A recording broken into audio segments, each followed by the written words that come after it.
थाने में आयोजित निरीक्षण दौरे के दौरान जितेंद्र आव्हाड ने बड़ा बयान देते हुए कहा, निष्ठा बची ही नहीं, निष्ठा की विष्ठा हो गई है।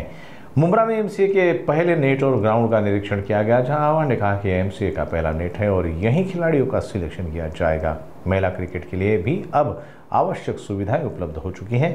उन्होंने बताया कि एक समय ऐसा था जब क्रिकेट की ट्रेनिंग सिर्फ दादर और वीटी के बीच ही सीमित थी, लेकिन अब युवाओं के लिए ट्रेनिंग सेंटर पास में उपलब्ध होगा, जिससे अभिभावकों को काफ़ी राहत मिलेगी। उन्होंने कहा कि बीकेसी की तर्ज पर मुंब्रा में एमसीए का आधुनिक ग्राउंड तैयार किया जा रहा है और शायद ही पूरे मुंबई में ऐसी फैसिलिटी, इतना अच्छा क्रिकेट का विकेट्स वगैरह जो अवार्ड साहब ने दिए हैं, एमसीए ने दिया है, यहाँ पर हमें बहुत हेल्पफुल होगा। इससे हमारा प्रैक्टिस वगैरह बहुत अच्छा डेवलप हो जाएगा। इससे हमको ट्रैवलिंग वगैरह बचेगा और हमारा एनर्जी भी बचेगा।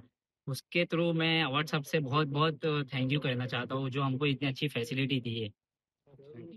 किस तरह से यहाँ पे प्रैक्टिस की जाती है, कहाँ से आती है प्रैक्टिस, कितना फायदा होता है यहाँ पे स्टेडियम? मेरा नाम दानियल सिद्दीकी है और मैं अंजुमन इस्लाम का कैप्टन हूँ। और पहली बार ऐसा मुंब्रा में देखा गया कि पहली बार एमसी आया, मुंबई क्रिकेट एसोसिएशन। यहाँ से बहुत सितारे उभरेंगे इंशाल्लाह। और ये जो एमसी लाए अवार्ड सामने, मैं उनका बहुत धन्यवाद करता हूँ, थैंक यू बोलता हूँ सर को कि उन्होंने हमें इतना सपोर्ट किया और आज हम उनकी वजह से हैं। और यहाँ पे इतनी फैसिलिटीज आप देख सकते हो, इतने अच्छे अच्छे विकेट, जितने अच्छे ग्राउंड है, ये सब थाने में भी नहीं होएगा।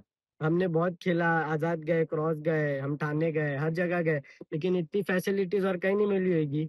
और काफी अच्छा यहाँ पे होएगा। सर ने जैसे कहा कि यहाँ सेलेक्टर्स आएंगे, प्लेयर्स को पहचानेंगे। मुंब्रा में भी बहुत टैलेंट्स है जो अवार्ड साहब अभी उनको उभारने की कोशिश कर रहे। तो मैं अवार्ड साहब को थैंक यू बोलता हूँ कि उन्होंने हम लोग को इतना सपोर्ट किया। Thank you award sir. यहाँ पे होने के बाद कितना टाइम बचता है, कितना पैसा बचता है, क्या क्या यहाँ पे यहाँ से जब मैं रोज आजाद मैदान जाता था तो मेरा 2.5-3 घंटा बचता था।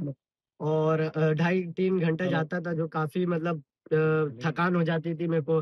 लेकिन आज हम हमारे मुंब्रा में, हमारे घर के बाजू में इतना बड़ा प्लेग्राउंड खुला, एमसीए खुला, मुंबई क्रिकेट एसोसिएशन, जो अब हमें बहुत हेल्प करेगा और यह काफी हमें हेल्पफुल होएगा। एमसीएचं मला वाटतं ठाण्यातलं पहिलं नेट आहे आणि हे काही ट्रेनिंग नेट आहे. इथे सिलेक्शन ट्रायल्स होऊ शकतात. मेन म्हणजे 365 दिवस इथे पोरांना ट्रेनिंग मिळेल आणि ते पण ट्रेंड कोचच्या हाताखाली ट्रेनिंग. आणि ह्याचं डायरेक्ट कनेक्शन हे एमसीएशी असणार आहे. त्यामुळे अंडर 23चं सिलेक्शन आहे, वेगवेगळे अंडर 16चं सिलेक्शन आहे, अंडर 19चं सिलेक्शन, अंडर 14चं सिलेक्शन आहे, विमेन्स क्रिकेट आहे. या सगळ्यासाठी एक नवीन सोय उपलब्ध झाली आहे. जिल्ह्यातल्या खेळाला प्रोत्साहन कसा परिणाम नाही, बेसिकली आता एक काय होता की क्रिकेट हे दादर ते विटीच्या मध्ये होतं. म्हणजे शिवाजी पार्क ते आझाद मैदान इथेच क्रिकेट होतं. आता क्रिकेट पसरत चाललंय. आता क्रिकेट दहिसर, विरार, वसई, पालघर, इथनं कर्जत, कसारा, तुम्हाला माहितीच आहे. मध्यंतरी डोंबिवलीच्या एका पोराने विश्वविक्रम केला वगैरे वगैरे वगैरे. त्यामुळे तरुण पोरांना इथनं उठायची, बॅग घ्यायची, शिवाजी पार्कला जायचं किंवा आझाद मैदानला जायचं, त्याच्यापेक्षा त्यांच्या घराजवळ ट्रेनिंग सेंटर आलं तर त्याचा फायदा त्यांना तर होतोच, पण त्यांच्या आई वडिलांना जास्त होतो. कारण शेवटी हा त्रास आई वडिलांना असतो. आता हा मुलगा आहे, हा सकाळी 4:30ला उठतो आणि खेळायला जातो. त्याच्या वडिलांना उठून त्याला मोटरसायकलवरती घेऊन स्टेशनला सोडावं लागतं. आता तो त्रास बंद होऊन त्याला इथेच प्रॅक्टिस करता येईल, खेळता येईल. आणि पहिली गोष्ट म्हणजे सिलेक्शन इथनं होईल. त्यामुळे आपण जर चांगले खेळत असू तर मुंबईच्या टीम मध्ये, मुंबईच्या अंडर 19, 17, 16 वेगवेगळ्या ट्रॉफी ज्या होतात त्याच्यामध्ये खेळण्यासाठी एक सोय या ठिकाणी उपलब्ध आहे. जिल्ह्यामध्ये मोठा स्टेडियम बांधण्यासाठी जागा अलॉट केलेली आहे, ती प्रक्रिया कार्यान्वित सुरू आहे. नाही, आम्ही एक बीकेसीच्या धर्तीवर, बीकेसी सारखं नाही पण बीकेसीच्या धर्तीवर इथे एमसीएचं एक ग्राउंड आणतो. काय आता बीकेसीला रणजी ट्रॉफी खेळली जाते, तशी रणजी ट्रॉफी इथेही खेळता येईल. चांगलं ग्राउंड तयार करणं आणि मग ते चांगल्या प्लेयर्सची साठी प्रॅक्टिससाठी उपलब्ध असतं. आणि प्रॅक्टिस केल्याशिवाय कोणी वरती जाऊ शकत नाही. नुसतं आला खेळला त्याला काय अर्थ नसतो. आणि टेनिस क्रिकेटसाठी ग्राउंड आम्ही देतोच आहोत, पण शेवटी जर तुम्हाला भविष्य बनवायचं असेल, तर तुम्हाला सीझन बॉलचे पर्याय. तर जशी दहीहंडी जगभरात गाजवली, पंढरी मानली जाते, क्रिकेट देखील पंढरी आहे. त्यामुळे कुठेतरी आता सचिन तेंडुलकर गावस्कर असे घडवणारे महाराष्ट्राने घडवले कांबळी सारखे, तर या ठिकाणी देखील असे आता प्रत्येकाचं आपला प्रयत्न होता की हे काहीतरी नवीन उपलब्धी द्यावी. आणि नुकताच मी MC वर गेलो, पण आधी पण मी MC वर होतो. आणि मी मुंबई क्रिकेट असोसिएशनचे आभार मानेन की त्यांनी हे ग्राउंड देणारे आमचे आयुक्त आणि महानगरपालिका आणि सहकार्य करणारे सगळेजण त्यांनी मिळून हे ग्राउंड दिलं.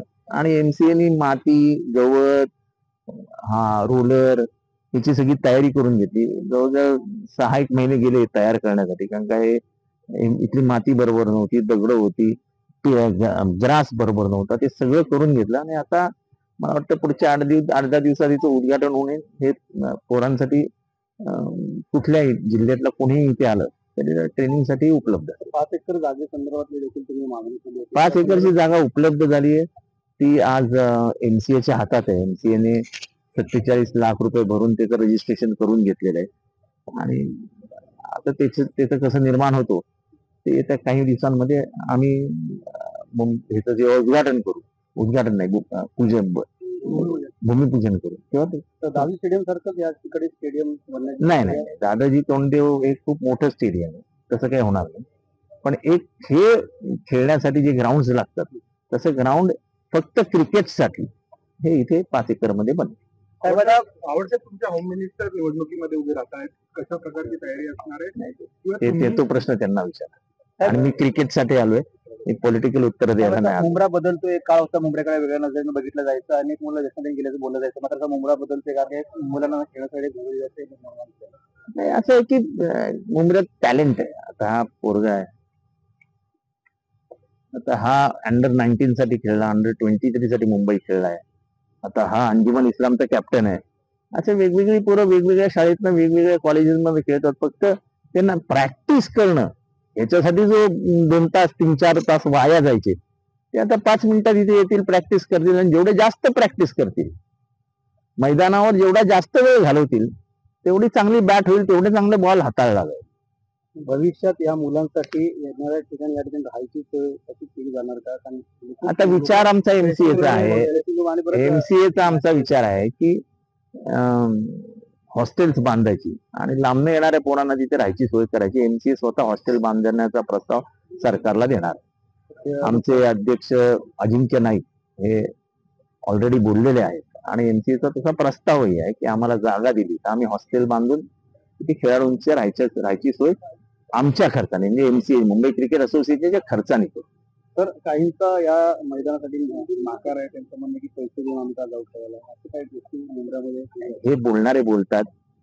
या पोरांना विचार किती त्रास होतो सगळीकडे, आणि आता कसं इथे सोय होणार आहे. आता शेवटी फी घेणार हीच पहिली अफवा आहे. आणि ह्याला काय फी लागणार आहे, काय खर्च येणार आहे. म्हणजे एवढी मोठी सोय आणि एवढी सुंदर सोय तुम्हाला ठाण्यात तरी दिसली का? मग झाली नाही.